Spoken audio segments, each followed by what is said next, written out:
kanan, kalian harus pastikan kira-kira ini permasalahannya apa, gitu ya, harus ditanyakan. Tentunya biodata, dia pekerjaannya harus kalian tanyakan. Karena ini ngaruh banget ke penyebabnya. Kemudian juga kalian harus tanyakan selain pekerjaan, lingkungan tidurnya di mana, kemudian kebiasaannya kemarin 1-2 hari kemarin dia melakukan aktivitas apa, misalnya habis berenang kah, atau bermain air kah, gitu ya, tidak berenang tapi mungkin bermain air gitu, cuci rambut atau ada trauma, ada masalah mengenai telinga, itu kalian tanyakan. Kemudian baru kalian melakukan pemeriksaan yang lain ya. Pemeriksaan fisik ini adalah yang telinga kalian tarik, aurikularnya kalian tarik ke atas, ke belakang ya, ke atas, ke belakang, ke bawah, kemudian tekan trabusnya kalian tekan ya, tarik ke atas, belakang, ke bawah, kemudian tekan trabusnya, apakah sakit atau tidak ya. Kalau dia merasa sakit gitu ya, tidak nyaman, kemudian ada otore keluar warna kuning misalnya ya, di sini kalian harus catat dengan benar. Nanti tugas kalian adalah mengumpulkan dokumentasi ya. Dokumentasi ini nanti satu kelas ini dibagi menjadi 8 kelompok, jadi kurang lebih 4-5 orang ya, 4-5 orang dalam satu kelompok. Itu harus didokumentasikan dengan benar, karena itu merupakan penilaian keaktifan dan tugas buat kalian. Karena nilai tugas itu di KMP kan banyak, selain kuis ada tugas. Kalau telinga kanan, pemeriksa ini memegang otoskop di tangan apa? Kanan ya. Cara memegangnya begini, bukan begini. Memang ada dua, bisa begini, bisa begini. Tapi untuk pemula harus begini. Kalau bukan pemula bisa aja, kalau udah senior bisa begini. Karena memegang begini ini lebih kuat dibanding yang seperti ini. Takutnya kalau kalian memegang begini terlalu dalam, orang akan kesakitan ya. Oke, caranya memegang begini, kemudian jari kelingking ini dekatkan mengenai pipi pasien. Itu sebagai pengatur masuknya ini ya, pengaturnya. Masukkan lihat ini beriang telinga pasien. Jadi pasien duduk, kalian juga duduk gitu ya. Kursinya memang harus yang bisa berputar, harusnya. Nanti kita atur yang bisa berputar. Tadi memegang telinga kanan pasien, kita memegang otoskop dengan tangan kanan, tangan kiri kita mengatur, menarik telinga ke belakang, ke atas, ke belakang ya. Kemudian sebelum menarik itu kalian harus hidupkan ini otoskopnya, tarik ke atas, ke belakang, kemudian jangan melihat ini dulu ya, tapi lihatlah ujungnya ini masuk ke liang telinga dengan bebas. Karena liang telinga itu kan ada yang lebar, ada yang sempit. Nah kalau yang sempit itu kan kalian harus pastikan ujungnya ini tidak membentur kanan kiri gitu. Jadi harus menerlos seperti ini ya. Kalian lihat ujungnya ini dulu. Nah, kalau sudah masuk kurang lebih 1 sentian, sudah masuk begitu, baru kalian lihat di lensanya ini. Nah, dilihat apa yang kalian perhatikan di sana. Nah, saya sekarang mau skip dengan telinga.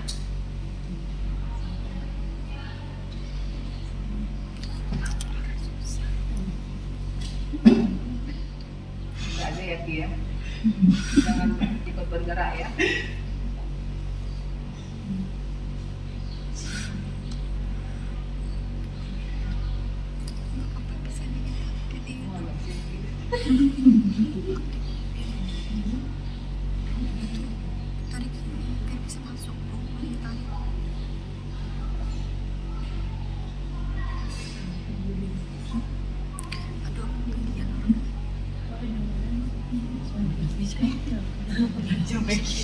sebelahnya Ki.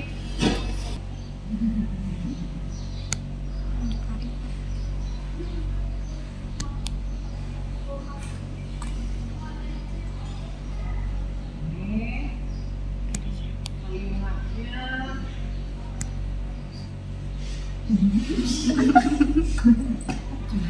Banyak kecewa.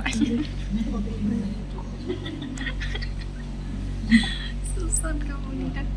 Telinga Eki, yang telinganya itu agak buat kalian agak sulit mencarinya karena dia huruf S-nya itu memang benar-benar huruf S. Terus saya naikkan juga dia sedikit terangkat gitu ya. Nah, yang kalian perhatikan itu apa? Yang pertama adalah liang telinga. Itu disingkat LT. Liang telinga itu apa yang harus kalian catat? Yaitu ada nggak bulu-bulu rambutnya, kemudian ada nggak serumennya. Nah, serumen kalian harus memeriksa kanan dan kiri ya.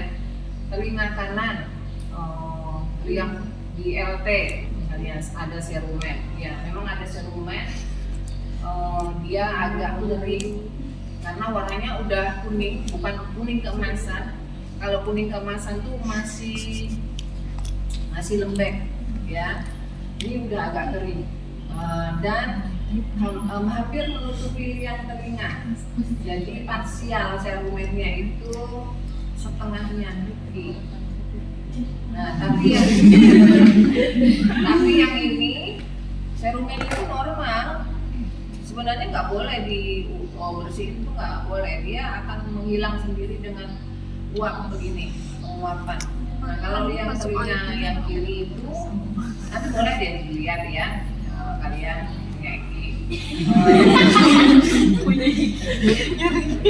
nah yang telinga kiri itu serumennya sedikit sekali, ada rambutnya, rambut telinga, membran timpaninya tampak, tapi memang agak sulit kalau kalian karena dia agak ke atas. Mungkin satu orang nanti bisa jadi pasien lagi. Yuk. Nih tahu Bu. Telinganya bersih, ada bulu-bulu rambutnya, rambut ringan, kemudian membran timpaninya masuk ke membran timpani ya. Tadi kan yang telinga MT tidak ruptur, warna transparan, umbo, tampak umbo. Setelah ada umbo ada COL, on off line. On off line di telinga kiri di jam 7, telinga kanan tadi di jam 5. Itu yang harus kalian dokumentasikan ya. Ini kelihatan juga, tapi saya pengen yang benar-benar nampak gitu. Jadi kalau ini lebih mudah daripada liang telinga Eki. Tapi jangan jadi pasien yang lain aja. Karena ibu sudah menginterpretasikan. Yuk, satunya apa lagi? Sama dengan yang tadi, Meg. Tapi dia lebih jelas, lebih kelihatan membran timpaninya. Tapi umbonya nggak begitu kelihatan. Mungkin dia agak ke atas umbonya itu. Saya pengen lihat yang ini aja, yang supaya kalian untuk belajar aja dulu gitu. Ya, siapa lagi ya? Langsung kelihatan terus transparan bagus. Kalau yang sebelumnya itu agak transparannya itu agak burem. Nah ini nih benar-benar transparan, umbonya kelihatan. Umbo itu setitik warnanya coklat dan dia dari titik itu memudar, coklatnya itu memudar gitu. Ya, dia hanya satu titik aja. Itu umbo. Umbo itu adalah tempat melekatnya kaki Malleus. Jadi kaki Malleus itu kan tulang pendengaran. Dia nempel di membran timpani dan tempelannya itu yang menyebabkan warna coklat tadi. Itulah yang namanya umbo. Dari umbo itu kalian harus lihat ada sinar segitiga. Sinar segitiga itu yang disebut cone of light. Cone itu kan segitiga. Kayak es krim itu kan pakai cone kan. Nah, segitiga kan itu cone of light, sinar segitiga. Nah, ini tadi di jam 7 Nanti kalian lihat. Silahkan nanti kalian lihat. Kemudian kalian ada di depan ibu nanti agak menyamping. Tapi jangan menyentuh tangan ibu karena akan bergerak nanti posisinya ini. Ya. Yang kalian lihat itu dulu. Membran timpaninya tadi transparan, tumbuhnya tampak, count outline-nya di jam 9. Benar-benar kalian harus lihat itu. Ya. Tidak ada luntur pastinya kalau seperti itu. Awalnya MT tidak ada luntur, transparan, tumbuh tampak, COL jam 7. Ya. Bisa nanti kalian lihat sebentar. Ibu praktekkan dulu.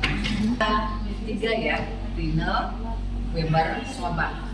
Tapi kalau Swabak biasanya jarang dipakai karena harus pemeriksaannya itu harus normal. Karena dia membandingkan hantaran tulang pasien dengan hantaran tulang perawat. Nah, yang paling banyak digunakan adalah Rine dan Weber. Misalnya tadi di telinga kanan ada dia masalah tadi ya. Nah, ini kita akan memeriksa. Setelah otoskop kita akan memeriksa dengan tuning fork. Oke, Rona ini nanti saya getarkan. Cara menggetarkan tinggal kalian cubit ya. Tidak boleh dipukul di benda padat. Karena kalau kalian pukul di benda padat, getarannya akan melebihi intensitasnya sehingga telinga ini akan merasa sakit. Jadi cukup begini. Yang mendengar bukan kalian nggak mendengar getarannya, tapi pasien mendengar nanti. Oke, Rona, ini nanti alat ini mungkin nggak perlu kalian ngomong kuning kok, pasien kan mungkin juga nggak ngerti juga, sampaikan aja pakai alat ini, gitu ya. Saya getarkan, saya nanti letakkan di 1 cm di depan liang telinga ya. Nanti saya akan letakkan di dekat telingamu. Coba Rona dengarkan getarannya ya. Dengarkan getarannya sampai tidak terdengar getarannya.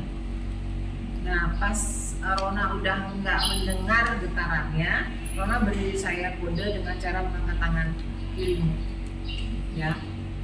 Nanti setelah itu baru saya pindahkan ke sini ya alatnya. Yang dipindahkan itu ini ya, ujungnya.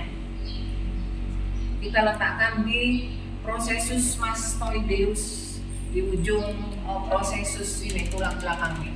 Kita letakkan di sini. Kalau saya letakkan di sini, coba Rona rasakan ada getarannya, masih ada getaran atau enggak terasa getarannya. Ya ini real aja ya. Coba kamu rasakan ada nggak getarannya. Kalau enggak, ini nggak perlu waktu lama, mungkin 3 detik sudah bisa kamu interpretasi, sudah bisa kamu sampaikan ada getarannya atau tidak. Ya, itu ya Rona ya. Paham nggak? Paham? Oke.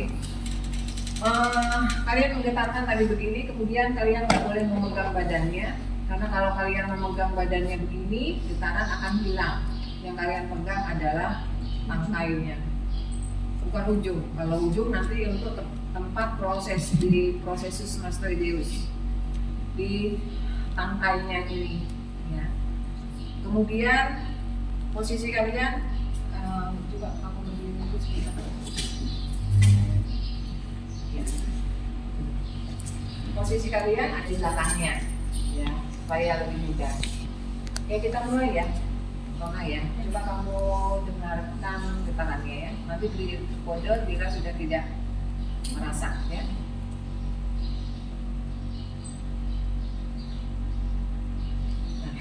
Kenapa kamu? Kenapa kamu melengak-lengak? Jangan enggak dengar. Dengar. Kirain dimasuk. Tungguin. Apa saya bilang saya dekatkan di liang telinga. Nah, kalau pasiennya seperti itu berhenti dulu. Dia berarti kurang paham. Gitu ya. Enggak. Gimana nya? Di sini Di sini. ya di pasien ya bunyiin.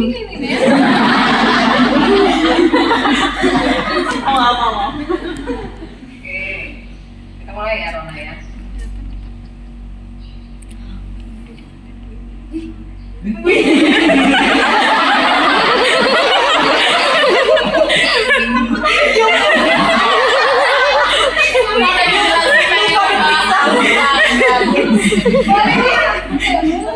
Iya. Cuma itu yang kamu dengarkan sampai tidak terdengar. Nah, makanya tidak boleh dipulkan di sini. Kalau dipulkan di sini itu tinggi banget suaranya. Dan kalau kalian mendekatkan ke liang telinga bisa pusing tuh pasien. Ya.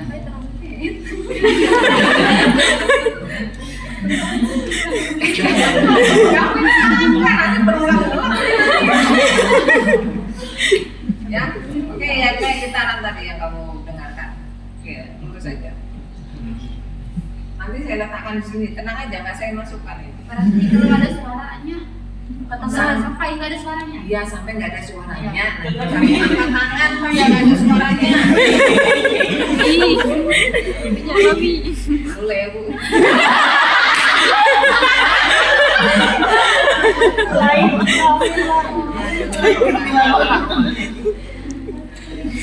Udah mulai ya, ya.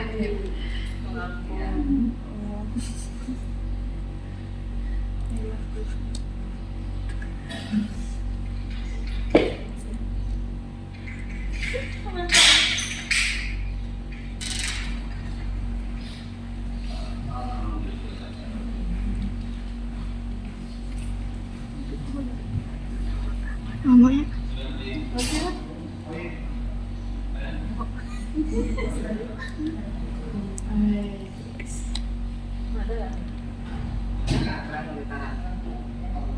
Getarannya kerasa nggak? Nggak ada. Oke. Ya.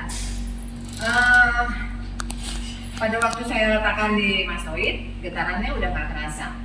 Berarti rinanya apa? Interpretasi nih. Rinanya HU dibanding HT. HU itu antara udara, HT itu antara tulang. Ya. Berarti HU-nya ujian mah. Nah, ini kayaknya kelas ini deh yang nilainya jelek-jelek. Ayo, curiga itu nggak ada yang nyambung. Ayo, HU. Maka materi juga udah dikasih, udah kuis. Ayo. HU, Rina, saya Rina. Lebih apa? HU lebih panjang daripada HT. Antaran udara itu lebih panjang. Dia merasa lebih panjang tadi kan, sampai nggak terdengar kan, daripada HT. Atau HU lebih besar. Lebih besar itu sama aja lebih panjang. Lebih besar dibanding HT. Rina, negatif apa positif? Ini kayaknya kelas yang jelek-jelek ini. Tidak saya. Rinanya positif. Ya ini normal. Tapi nanti kalau OSJ itu saya rubah. Pasiennya saya suruh berubah posisinya kondisinya. Walaupun dia normal, tapi kasusnya saya akan rubah. Nah, misalnya dia tadi telinga kanan yang bermasalah. Pada waktu saya letakkan begini, dia mengangkat tangan. Pada waktu sudah dia tidak merasa mendengar, ya angkat tangan. Kemudian saya letakkan di sini di mastoidnya, dia masih merasa getarannya. Nah berarti dia Rina negatif. Rina HU lebih kecil dibanding HT. Karena HT-nya harusnya HT-nya itu udah nggak bisa mendengar lagi, nggak bisa merasa getaran lagi harusnya. Tapi dia ini harusnya kalau kalian mendengar suara itu kan suara akan keluar lagi lewat liang telinga. Di liang telinga nih, atau ada infeksi di telinga bagian tengah, getaran tadi itu terjerembab di dalam, di telinga bagian tengah dan dalam, dia terjerembab di sana, nggak bisa keluar ke telinga luar. Jadi kayak drum, kalau drum yang tertutup, kalau kalian pukul kayak gitu, dia bergetar di dalam, nggak bisa keluar. Tapi kalau drum itu tutupnya kalian buka, itu getarannya pasti cepat hilang. Nah sama seperti itu, ya. Oke. Nah karena ini rina negatif, misalnya tadi kasus yang terakhir, saya lakukan tes Weber, ya. Oke, Rona, nanti ini garputa alat ini akan saya letakkan di sini ya. Jadi Anda letakkan di verteknya. Nah, yang kamu rasakan nanti getarannya. Kamu rasakan getaran yang ada di sini. Getarannya itu ada di tengah-tengah sini atau menyebar sekitar ini, ya, melingkar, atau dia melebar ke kanan atau ke kiri atau kedua-duanya. Ya, ini real aja nanti yang kamu coba rasakan, ya. Kalau misalnya dia lebih terasa ke kanan, itu disebut Weber lateralisasi kanan atau dextra. Lateralisasi ke condong, gitu ya, condong ke kanan. Oke, ini real aja. Saya letakkan di vertek nanti ya. Udah siap? Mana? Coba kamu rasakan getarannya.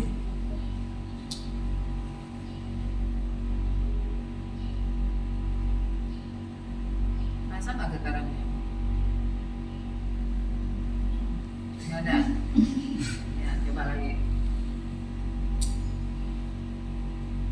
Ya, kalau ini memang agak susah gitu ya, agak susah ya, getarannya dirasakan karena yang bergetar kan ini. Nah, jarang sekali sampai ke sini. Kalau yang punya ibu itu bisa karena agak beda garputalanya. Tapi coba kamu rasakan.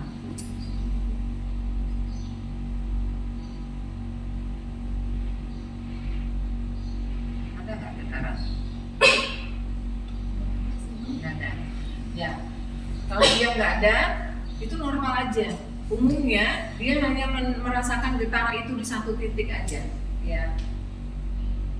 Hanya ada di titik letak itu, atau menyebar ke dua belah telinga, atau hanya memutar di sini. Itu normal. Tapi nanti kasusnya, misalnya nih, kamu ngomong nanti pasiennya ya, misalnya lebih terdengar ke arah sini. Nah, berarti Weber lateralisasi telinga kanan ke telinga yang sakit. Nah, berarti dia apa? Tadi rina negatif. Weber lateralisasi ke kanan. Nah, dia tuli apa? Tuli campuran, tuli konduktif, atau tuli saraf? Konduktif. Salah-salah. Tuli apa? Nah, tuli konduktif. Ya, dia sama. Analisisnya itu sama. Kenapa kok dia lebih merasa ke sini? Analisisnya sama seperti yang saya identikan dengan drum tadi. Ya, oke. Tapi misalnya telinganya yang bermasalah adalah yang sebelah sini. Tapi lateralisasi ke kiri, rinanya positif, tapi lateralisasi ke kiri. Padahal dia telinganya yang mengeluh adalah kanan. Dia bukan tuli konduktif, tapi tuli perseptif. Kalian pelajari banget tuh interpretasi Rina Weber. Nggak bisa hafalan, harus dipahami. Karena nanti soal itu akan dibalik-balik. Ya, akan kami balik-balik. Nah, ini kan contohnya tadi. Telinga yang dia keluhkan di telinga kanan. Rinanya positif. Positif itu bisa normal, bisa tuli perseptif. Kemudian Webernya lateralisasi ke kiri. Nah, coba nanti kalian benar-benar pahami lagi. Yaitu adalah tes garputala, ya, tes dengan blooming fork untuk menentukan dia masalah apa nih, kurang pendengarannya, tuli konduktif kah, perseptif kah, atau campuran kah. Tetapi kalau di rumah sakit itu sudah ada alatnya khusus audiometri, lebih